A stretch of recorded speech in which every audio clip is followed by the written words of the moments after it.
नमस्कार दोस्तों, आज हम जानते हैं ध्यान और जीवन वेदों की दृष्टि से। देखो, मनुष्य का जीवन केवल खाना, कमाना और एक दिन समाप्त हो जाना नहीं है। वेद कहते हैं कि मनुष्य जीवन एक अद्भुत अवसर है। यह अवसर है अपने भीतर छिपी हुई दिव्यता को पहचानने का, जानने का।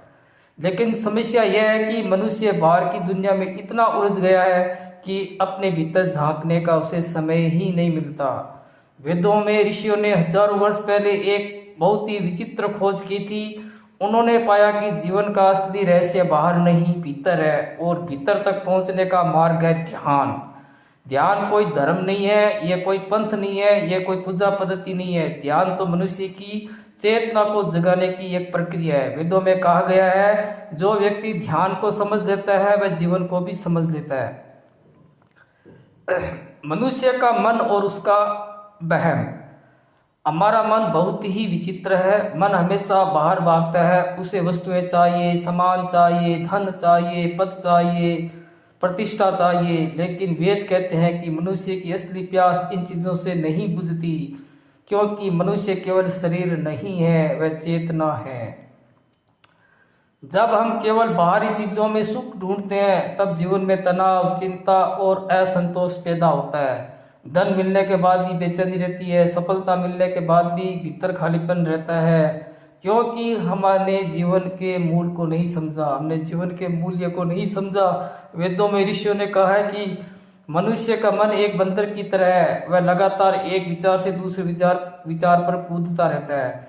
जब तक यह मन शांत नहीं होगा, तब तक मनुष्य को शांति नहीं मिलेगी। ध्यान क्या है?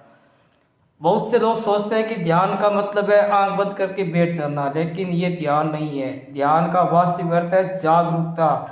जब मनुष्य पूरी जागरूकता से जीता है, वही ध्यान है। आप चल रहे हो, आपको पता चले कि आप चल रहे हो, ये ध्यान है। आप खाना खा रहे हो, पूरी सजगता से खा रहे हो, ये ध्यान है। आप सांस ले रहे हो, आपको सांसों का अनुभव हो रहा है, ये ध्यान है। आप बोल रहे हो, आपको बोलने का ज्ञान है, तो ये भी ध्यान है। अगर आप कोई बात ध्यान से सुन रहे हो, तो भी वो ध्यान है। वेद कहते हैं ध्यान कोई क्रिया नहीं है, ये चेतना की अवस्था है। जीवन में ध्यान क्यों जरूरी है? आज का मनुष्य बहुत ही बिजी है। उसके पास मोबाइल है, इंटरनेट है, हजारों सूचनाएं हैं, लेकिन उसके पास शांति नहीं है। तनाव, चिंता, अवसाद और क्रोध बहुत ज्यादा बढ़ रहे हैं। वेदों में ऋषियों ने कहा है कि जब मनुष्य अपने भीतर से बिल्कुल ही दूर हो जाता है, तब वह दुखी रहता है। ध्यान में फिर से अपने भीतर से जोड़ता है। जब मनुष्य ध्यान में बैठता है, तब धीरे धीरे उसके विचार शांत होने लगते हैं।